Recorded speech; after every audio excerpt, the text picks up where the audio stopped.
Welcome back, everybody, to another exciting episode of Ready Up. My name is Spicer. And I'm Leo. And we just finished watching Justice League vs. The Fatal Five. So, this is our spoiler-free, detail-free review section.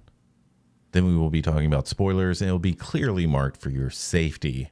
We like to break down our reviews into 6 categories: directing, writing, acting, sound, music, and visual effects. So what do you think about the directing of Justice League vs. Fatal Five?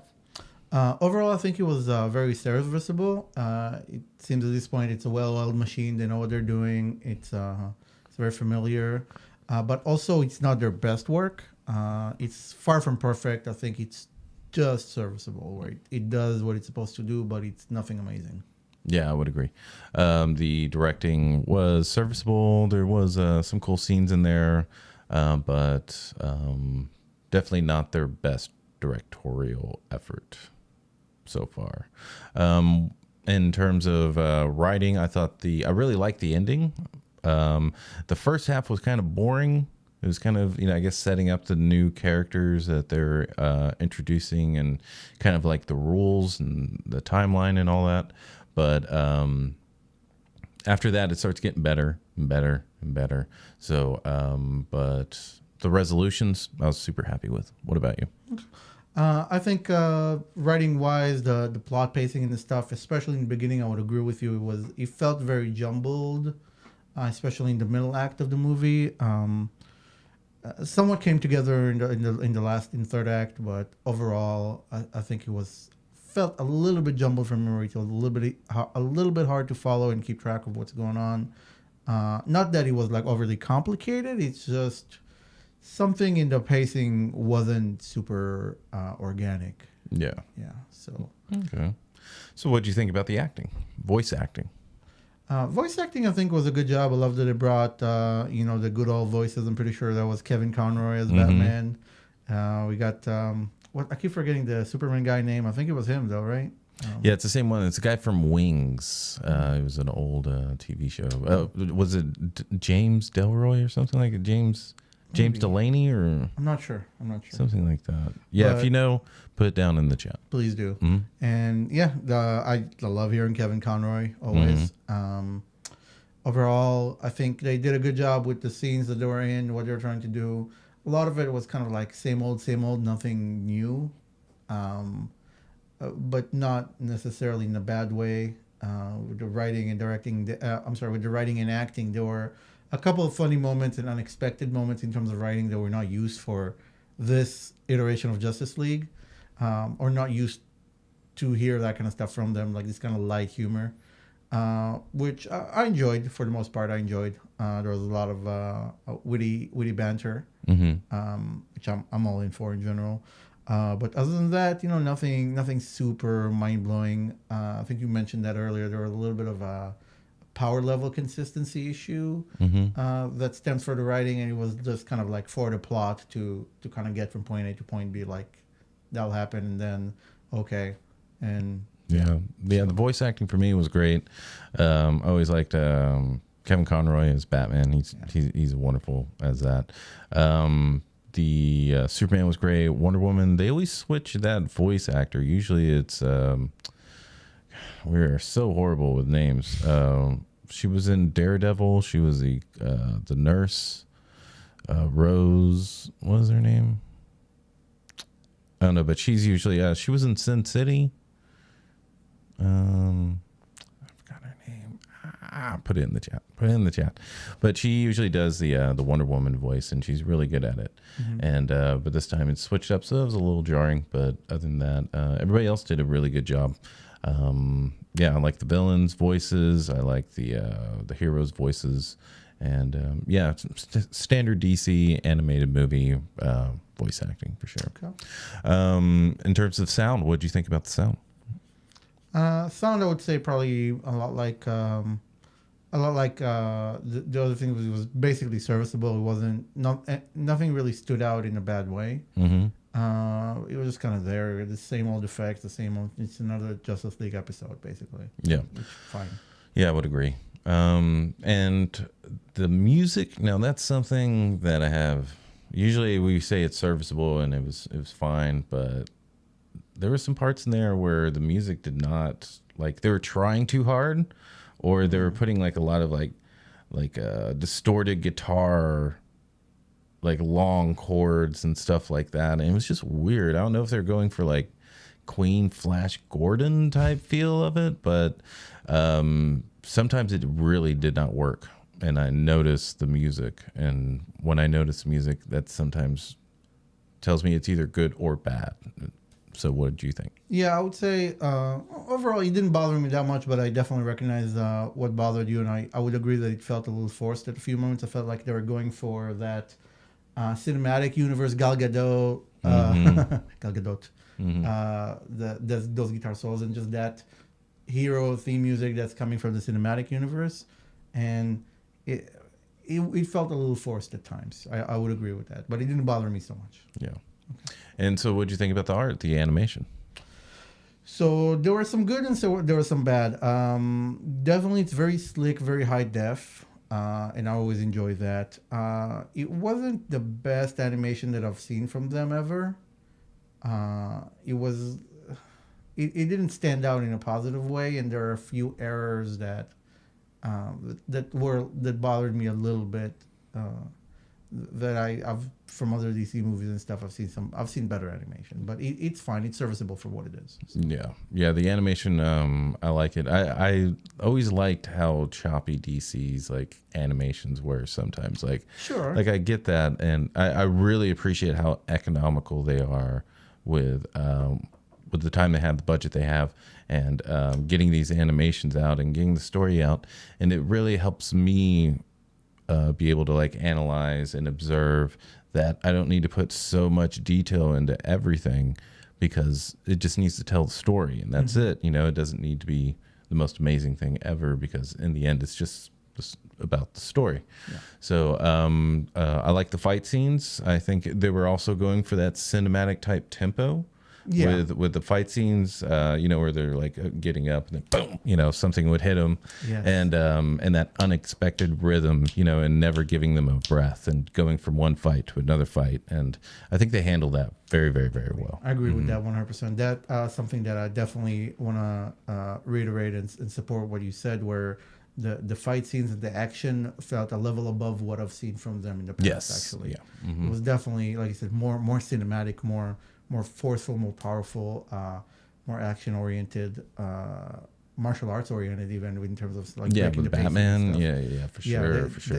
That one scene. So, I would definitely say in that regard, the animation was great, and it's always nice to see the old school art style from the animated series. It was just certain things, like sometimes faces turn and it's like a little bit off, and stuff like that. That's the type of thing that I like about it. So. Okay. Yeah. It's a fun. It's endearing. It can be endearing. More endearing than like. I mean, obviously, I would like it much cleaner, but it's like, it's DC. They've been doing that for a while, and I was around since the very first episode of BTAS. So. Yeah, for sure. And it is they are on a budget, and it's easy to forget. I forget that a lot in my complaints. So, but, I mean, it's perfectly serviceable and it's enjoyable in that regard. So, yeah. Yeah. I would agree. So, I guess that brings us to our rating until we get to our spoiler discussion. Yeah. So, for you, was this ready up, ready down? For me, it's overall a ready up. It's enjoyable. It's not the best Justice League movie that I've ever seen, but it's enjoyable. I really enjoyed those kind of movies. The fact that it's a Bruce Timm style, I believe, right? Yeah, I would say that. Mm-hmm. So, it just. It's I feel like it continues the continuity of the Justice League and Batman the Animated Series and all those. It exists in that same continuity, I think. So I like it. I enjoyed it. It's not the best, but it's definitely not bad. It's very enjoyable. Yeah. In terms of the DC animated movies that they've been putting out, it's definitely not the best one, but the resolution of everything I really, really appreciate. It was annoying sometimes and all that stuff. So, but I definitely a ready up. if you have the DC universe, if you're down with the all the DC animated movies, this one is definitely not the worst one, but it's also not the best one, and that is because of the arrhythmia of the story and where it was going, and how there was power level discrepancies between people and things that were happening, and they tried to explain it the best they could, but that's the reason I can't be extremely enthusiastic about it. But definitely, if you are a DC fan and you love the DC animated movies, this is definitely a ready up. Okay, so we're going to get into our spoiler discussion. If you haven't seen it, go see it, because we're about to talk about a lot of it. And this is on the DC app, right? Yes. You can rent or buy it, or it comes with the DC universe, the DCU app, whatever it is, which I got. I think it was like $79.99 for an entire year, and so it was basically like $8. And with the Titans, Swamp Thing that's coming out, I haven't watched. I forgot what the other Doom Patrol. I haven't seen that yet, but they're coming out with a lot of these television series, and I just hope that they have enough money and have enough following and enthusiasm to really bring all of these TV series together and hopefully do something really good with it. Because I enjoy DC TV way more than I enjoy DC movies. Okay, that's fair. I don't know if they're going to be able to compete with what Disney's got in store at all, but we'll see. Yeah. I hope they do something. All they need is like 3 really great movies, and they'll be good. That's all they needed for the past 20 years. Yeah. Well, they had the Dark Knight trilogy, which was good, best, okay for me. I agree. But yeah. Sure. Let's get into our spoiler discussion. See you in a second. Welcome back to the spoiler discussion of Justice League versus the Fatal Five.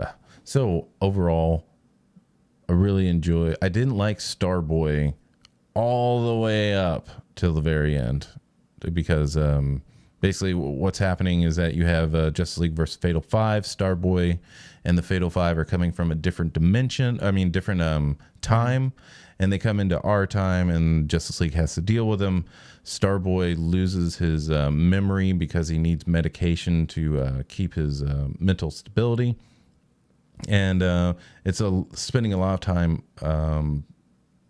trying to figure out who Starboy is and what's going on.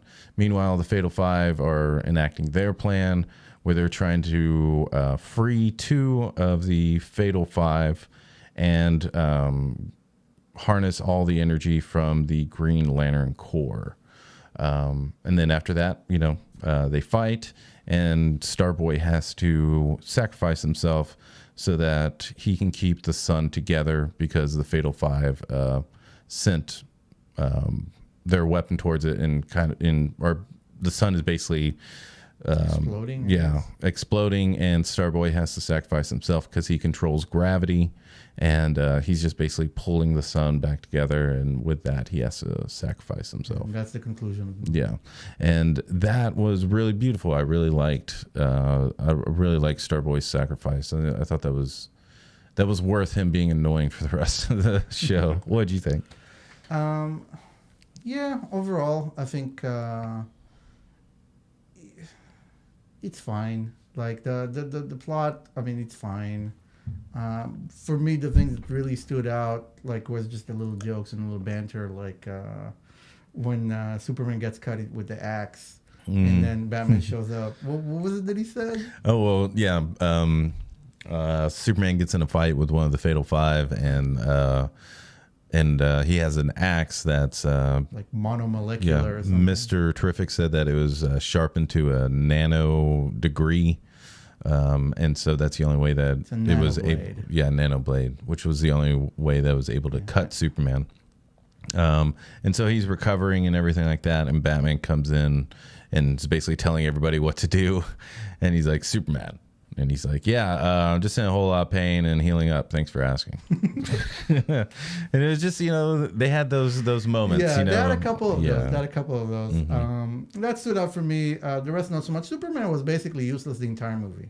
Yeah, that's a power discrepancy of this. That's this a major overall power difference. film. He's completely useless, and I understand that this is a problem when you write Superman, because if you have somebody who's so powerful, there's nothing at stake. Yeah. And it's always a challenge with him. It's always a challenge, and sometimes, usually with DC, what they've done in the past a lot is something happens that take him out of the picture for most of the movie until at the last second they need the big guns and they're all team up and he shows up. Mm-hmm.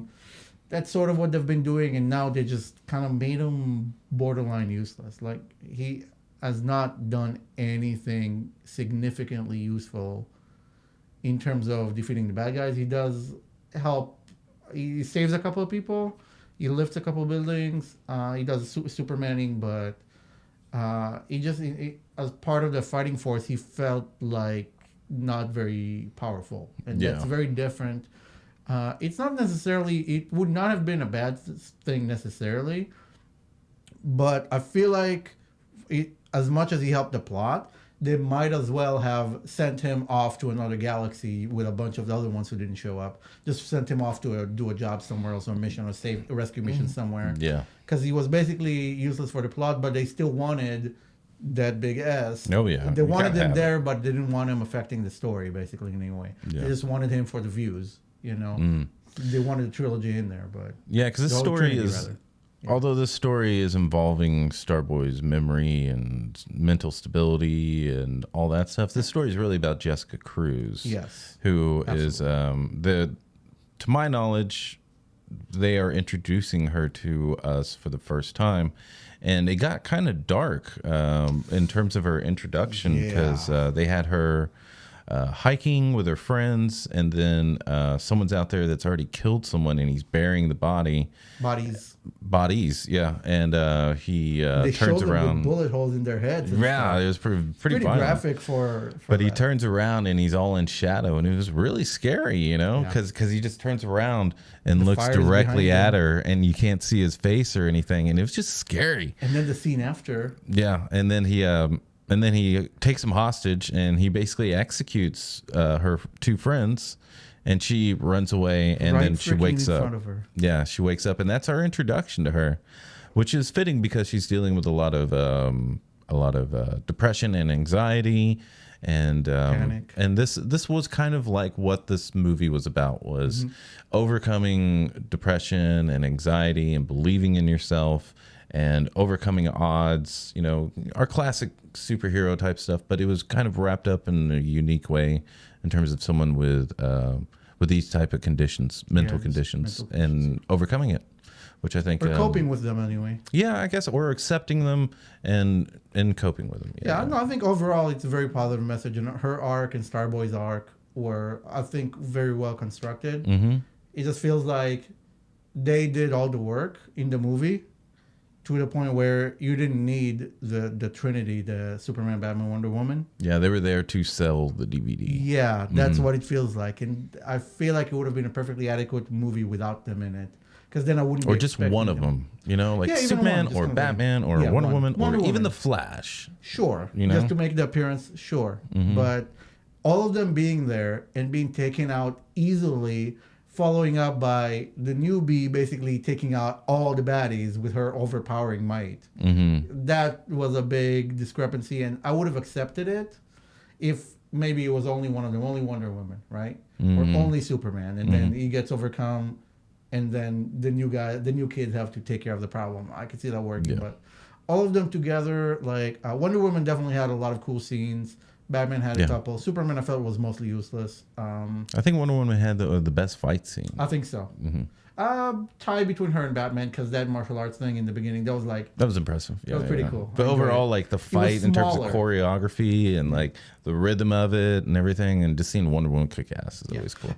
And look, like even with Jessica, the final scene of her taking on all 5 of them was really well done. Yeah, it was. I was like, yeah, get 'em, Yeah, you know. and it was like the way it was definitely a level up in terms of the animation. Yes. And how they construct those fights, because all 5 of it wasn't like she's fighting one and the rest are waiting around her in a circle. They were going one after the other, and it was like dodge, hammer, and it was really well done. I really enjoyed that. All the fight scenes in this movie were great. Yeah, the fight scenes were definitely the starlight or the star of the show. The Or limelight, if movie. you will. Ooh, the limelight.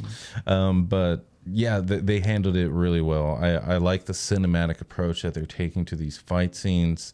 They pay off a lot. I think when I see these, I'm like, man, if it just had better lighting, you know, if everything wasn't just not 2D, but like just better lighting, like some really nice, like super artsy anime lighting. You know how they get that? You know, it's like Just more dramatic. yeah, and it's just just a couple wouldn't have been more. Bruce Team style anymore, though. Yeah, just a couple more tones in there, and like some beams of light, or just if they could just enrich it and fill it with some really good lighting. I think this Just for the fight scenes? yeah, or overall, just overall. There's some dramatic moments that could benefit from some really good lighting, but I think it would have to be in 3D for something.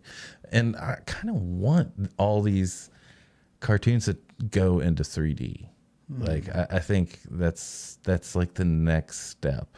Think they're ready for it to take that leap like Pixar and Disney did? How do you mean? Well, Pixar and Disney, not Oh, Pixar. you actually, mean but Disney and then Disney going Pixar. from Yeah, 2D, yeah. and now they do almost entirely. I think, they do entirely 3D stuff, and Disney was known for their 2D movies. You know. Yeah, So, something like that, because like I think they can put it in 3D and not like an NPR render, not and that's a photorealistic render. So that's like your like 2D line art, something like that. But I think they can just go straight like 3D, like not, Frozen or Moana, like the big hits for Disney. yeah, not in that terms of style, maybe not that level that of style, quality, okay. but just because they probably don't have the money for it. Yeah, but, that's a theater release. yeah. But if they took like 45 minutes and just gave us like an episode of that, maybe 3 episodes, just to get our palate wet, There's been a show that I don't know if it exists on the DCU, but I remember way back there was a Green Lantern show that was in 3D. Yeah, a step above that. Okay. Yeah. Because I know what you're talking about. And it was a pretty decent show. Mm-hmm. Yeah, what was it called? Green Lantern and the Lantern Corps or something like that. I don't remember, but I remember I enjoyed it, but it was a while. Yeah. It was a long while. I never finished the series. Same. Yeah, and that's a problem with that. Like that's a lot of money. You get all that stuff in 3D and the animation, and the lighting, and the rendering, and all that stuff. That's way. I would consider that a little bit, at least more intensive than 2D animation. Yeah, but in that regard, it's actually more worth it to them to do not one-offs, because once you have everything modeled and rigged and all that stuff, and you have safe environments, then the workload, you get diminishing. It just diminishes over time. You have to do less because you got more done. You got more modeling done, more lighting setups done, more of the characters and models and the rigs and even animation sets. Because maybe like a Arkham game level style to Really? everything. You think that would work for a show? That would be pretty dark. Maybe. Well, I mean, for like a Batman cartoon, I think that would be the next level for me. If they would just take that step. How would you convert that style to like the light, cheerful Metropolis, hopeful Metropolis lighting, daylight? I mean, a straight workflow, I don't know, but In terms of style and look, because I feel like the Arkham's, like that grittiness works for Gotham. I mean, obviously that would be dark and blue, and then he would be, light and, warm colors. So I would just add light, add warm colors. Everything would be cleaner, greener, that type of stuff for Metropolis, newer. Yeah. And then Gotham's obviously gritty and dark and purple and green and blue and stuff like that. Hey, my work. That's very stylized realism, I would say. Yeah, for sure. It could work. That would be interesting I to would see. love it. Yeah. But yeah, so overall, this movie, you really enjoyed it.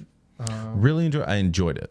Enjoyed I enjoyed it. If I had to rent it or pay extra money to see it, probably wouldn't be that enthusiastic about it. I'd be like, it was okay, Okay. But this came with the DC universe, which if you haven't got it, it's so far it's been wonderful for me. I mean, I can read comic books. I've watched all the Batman the animated series over again. All of it? All of it Nice. from beginning to end, and it's for me it was great, great nostalgia. But it's a wonderful value. Like if you're a DC fan and you don't have the DC app, I don't know what to really All call right, you. you know, if you're just going to be judging people over here, then might as well wrap it up. Right. All right. At least check it out. Get the free trial. Watch all the Titans. Watch all the Doom Patrol and all the Batman that you can muster in a month because it's fun. It's fun. All right. Yeah. So yeah, okay, Northern for me, I would say also okay movie for me. I wouldn't go out of my way to buy it, but it's an enjoyable. You know, how long was it? Like an hour and a half, something Yeah. like that. So yeah, it's enjoyable, pretty standard, pretty much what you would expect. But in terms of pacing, from a technical standpoint, but they broke the mold. Like the story overall was okay, but they broke the mold with the action scenes and their take on the unique approach they're trying to tackle with the mental illness stuff, which I don't know if it hit or missed the mark. I'm still kind of thinking about that. I think it's not a unique take, For them. but it is an unusual take that kind of I think it would be a little bit more difficult to make a story like roll out with a really good rhythm and organic feel to it. So I mean, I commend them for definitely trying on it. I commend them for definitely for doing that. But it is a shaky ground to start off a story with and to really have it be kind of successful towards the end. But if it wasn't for Starboy's sacrifice, I think I would not have liked this movie as much because, I mean, to me, there's always a cost. Always a cost to whatever you're saving or whatever you're destroying. So how exactly is he keeping the sun together? He used his gravity. What's To- gravity? Well, that's his power, is that he alters gravity of things. Okay, so he needs to be conscious to do it. Yeah, I think all he had to do was pull the sun together Oh, again. just once. Yeah, And not then not it'll be forever. fine. Okay, Yeah, so yeah. he's not just there holding it. No. Okay. Yeah, he Yeah. sacrificed himself. So after that was done, the sun absorbed him. Oh, okay. Yeah. Okay. Mm-hmm. Yeah, I think that's noble. I think that was a very sweet, very touching ending. For Yeah. Sure. Yeah, there was the one part that was threw me off a little bit with locations and stuff. That was a little bit hard to follow, but we went back and watched it again. It did make sense. Like when she has the ring to take her back home, and we kind of didn't quite Yeah, understand. we didn't that hear one. that. We didn't hear it. And No, I kinda heard it. I confused thought she us. said something else though. Oh, okay. Yeah, because I remember. Yeah, I just didn't quite understand it. Mhm. And like I missed it, and there was a big leap. But it makes sense in hindsight.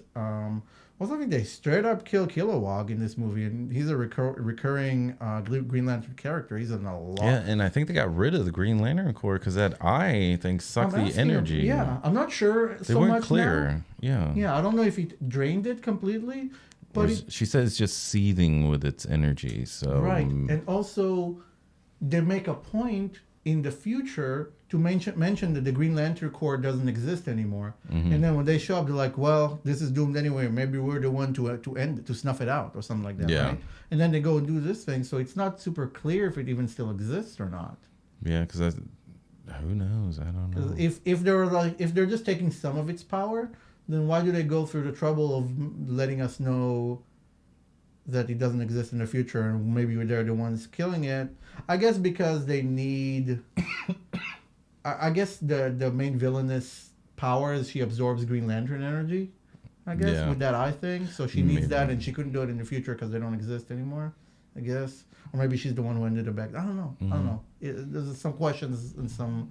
I'm sure Yeah. there are reasonable answers to them, but I felt a little confused on that part, and that's the part that felt a little jumbled for me. Yeah. Overall, I mean, the problem, the movie suffered from problems like that regularly, where they weren't completely clear on what's going on and talking about things that didn't resolve completely, like the Green Lantern Corps. I mean, maybe if they ended it with like, saying something about figuring out what that is, and you can have that as an overarching story for years and years to come, et cetera, et cetera. But what's your favorite of the animated movies for DC? For DC, I would have to say, and this is, I love Kevin Conroy, and I love everything that he does as Batman. So this is why it's a surprise, but actually for me, it's Batman, the Red Hood one, Under the Red Hood. Yeah, same here. Yep. Okay, so you know why. I don't know what you would say. Yeah, yeah. That's my favorite DC Yeah, movie. that's my favorite one. The Dark Knight ones were okay. The Dark Knight Returns, where they did the Frank Miller take. Did you ever watch those? Yeah, I did. Not very memorable. Not very memorable. I think it's definitely up there, but I in a way I don't even treat it as canon, because it's really not. But I'm super glad they did it, though. I am so thrilled that they took on that comic book, because that comic book changed my life in terms of what to look for in other comic books. Okay, yeah, I was only aware of that in hindsight, and I did go back and find the comic and read it, and then I watched that movie. That was really, really good, really enjoyable. Had some problems, but also had a lot of really powerful statements and really powerful scenes. Yeah. Yeah. Yeah, really good. It was very, very dark. I think that's the reason Batman is dark now, isn't it? Like that comic was one of the first that introduced. Yeah. That got really, really dark. Because before that, it was that and West Batman. That was the public kind of idea of what Batman is. The kind of goofy, silly, fun. Safe. More of a detective and stuff like that, and more like just solving crimes as opposed to, social commentary and political commentary, and going really dark and very dark with it. And in terms of Superman, it's very hard for me to find a favorite Superman movie. I don't know if I have one. Well, that's Superman Shazam for sure, all the way. Superman Shazam? Yeah. Versus Black Adam. That's my favorite one. Okay. For me, my favorite Superman story is, I think, a fan comic where there's it's been making the rounds in the past few years, where basically this person wants to kill herself, and he shows up and they just kind of talk. And to me, that captured the essence of who Superman is more than anything I've ever seen him do. Wow. Okay. And it was just a little conversation. And he was just talking somebody off killing herself. That's awesome. And I was like, just that pure goodness. That's Superman to me. That's Superman to me. That's my Superman, and that kind of going to just Christopher Reeve and even Dean Cain. Dean Cain was my Superman. I would watch that. So, and just that cheerful and just good and not ashamed to be good. You know? And a lot of the time they kind of lose him in his power and his. It's gotten kind of stale with the way they were using, which is why now the only way to make him interesting is to make him a bad guy. You can write a good Superman movie story, and sadly there aren't many. And I think the really good stories are about who he is as a person and not Superman. The best Superman stories are about Clark. If that makes sense, Yeah. So cinematically, maybe that's not what people are looking for, but to have some moments like that would be good. Right. Is there anything else you want to talk about before we? It's an overall enjoyable movie. Yeah. If you have the DC the app, the service, it comes with a lot of good stuff. That's definitely a fun watch. I wouldn't go out of my way to watch it. Actually, because I'm a fan, I would have eventually anyway. Oh yeah. But just because I like to watch all of them, because I'm always looking for a gem like Under the Red Hood. Yeah, because they do a lot of those things, like the Death of Superman. For me, I really liked it. I know you weren't that enthused about it, but I really liked the part one. I thought that was really good, the way Superman sacrificed himself. So that one and Under the Red Hood, those two are my favorite for sure. All right, guys. So this has been another exciting episode of Ready Up. My name is Spicer. And I'm Leo. Make sure you like and subscribe if you would be so kind, and we will see you next time.